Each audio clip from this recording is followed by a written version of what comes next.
An elderly woman's house was broken into in broad daylight. And police say the 85-year-old woman was lured out of her house during the day while someone snuck inside. The burglary suspect was later caught, but the elderly woman, as you might expect, is pretty shaken up. Local 15's Madope Idowu is live from the newsroom. Madope, it was a phone call that lured her out of the house. Andrina, police say the suspect posed as a local post office and told her she needed to come in to sign for a package. I spoke with that elderly woman and she didn't want her face or her home shown because she's quite shaken up. The sad and bizarre part of the story is she's known the suspect since he was a kid.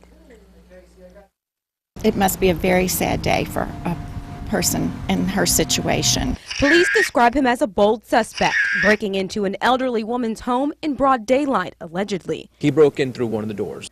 But it's not how he broke in, but how he lured the 85-year-old woman out her Fairhope home on the 500th block of Equality Street that shocked neighbors. She received a phone call from somebody that she did not know saying that there was a package at the post office here in Fairhope that required her signature for pickup. But there was no package, and while the elderly woman was here, police say 25-year-old Ryan Cook was inside her home. The female victim confronted the burglar in a back room of a residence.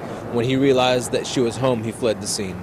Neighbors in this small, tight-knit Fairhope community tell me that the sad thing about it all is that the alleged suspect still is very close to the elderly woman. Because the female recognized him as somebody from her own neighborhood, she was able to tell the investigators who he was and where he lived. Cook was arrested and charged with burglary. To have this happen by someone she trusted, surely she feels a sense of betrayal. One neighbor who didn't want her face shown says she moved from New Orleans to Fairhope to get away from crime. You know, everybody says, oh, come to Fairhope that's safe, where neighbors trust each other. I'm more vigilant.